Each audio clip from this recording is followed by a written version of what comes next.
અબડાસાના પંચતીર્થના તીર્થ સમાન સામળિયા પાર્શ્વનાથ જિનાલયના દ્વિશતાબ્દી મહોત્સવનું આયોજન કરવામાં આવશે। મારું નામ કુમાર બાબુભાઈ દંડ, રહેવાસી મુંબઈ। અહીંયા તેરા ટ્રસ્ટનો ટ્રસ્ટી છું। આ અમારા પ્રમુખ સાહેબ છે, મહોત્સવના પ્રમુખ નરેન્દ્ર શ્યામજી દંડ। અમે બધા ટ્રસ્ટીઓ છે। આ અમારા ગિરીશભાઈ અહીંયાના મેનેજર નથી કહેતા, અમે એમને CEO કહીએ છીએ। આજના છોકરાઓને CEO કહીએ તો વધુ ખબર પડે ને મજા આવે। હવે તમને સાથે મહોત્સવની વાત કરી દઉં। અમારા અહીંયા બે જિનાલયો છે। જીરાવલા પાર્શ્વનાથનું જિનાલય જે અહીંયા ઊભા છીએ તે 164 વર્ષ જૂનું, અને શામળિયાજી જિનાલય કાચના દેરાસર તરીકે પ્રખ્યાત છે, તેને 200 વર્ષ કોરોનામાં પૂરા થઈ ગયા, પણ કોઈક સંજોગોમાં ત્યારે આપણે મહોત્સવ કરી ન શક્યા।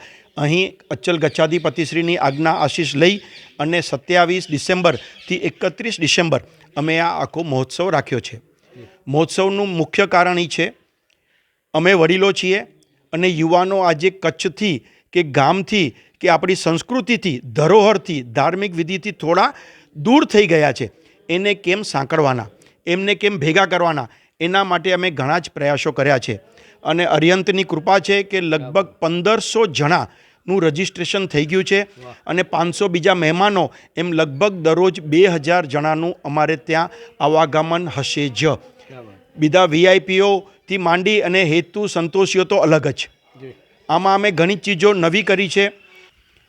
યુવાનો માટે તો અમે ઘણા કાર્ય કરી રહ્યા છીએ, ને તમને આનંદ થશે, પહેલા દિવસે અહીં ખાલી જૈન નહીં, લગભગ તેરા ગામમાં 101 જેટલા વિવિધ ધર્મસ્થાનકોના મંદિરો કે સ્થાનક છે, જેમાં મુસ્લિમ પરિવાર, હિન્દુ પરિવારથી માંડીને બધાના જ ધર્મસ્થાનકો છે। અમે એ બધા ધર્મસ્થાનકોમાં અમારા યુવાનોને લઈ જશું, ત્યાં પૂજાપો ચડાવશું।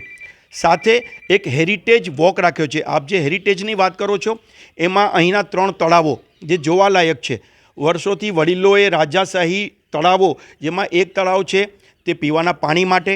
એક તમને તો પછી એક વાત કરી દઉં, અમે ગઈકાલે જ આખા ગામના વિવિધ સમાજોના આગેવાનોની એક મિટિંગ રાખી હતી કે ભાઈ આ અમારો મહોત્સવ નથી, આ જૈનનો મહોત્સવ નથી, આ મહોત્સવ છે આપણા ગામનો। તો આ ગામનો મહોત્સવ છે તો કોણે ઉજવવાનો ભાઈ? આપણા ઘરે લગ્ન પ્રસંગ તો એક ભાઈ ન ઉજવે ને, બધા ભાઈ સાથે મળીને ઉજવે।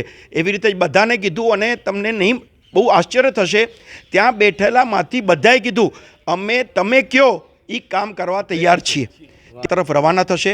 અહીં અશોક સ્તંભ બસ સ્ટેન્ડ આગળ અમે ઉતરી, અને અહીંયા છે અમારા જે પૂજ્ય મહારાજ સાહેબ છે, આચાર્ય ભગવાન છે, જેમની નિશ્રામાં કાર્યક્રમ થઈ રહ્યું છે, પરમ પૂજ્ય આચાર્ય ભગવાન શ્રી કવિન્દ્ર સાગર શિરીષરજી મહારાજ સાહેબ,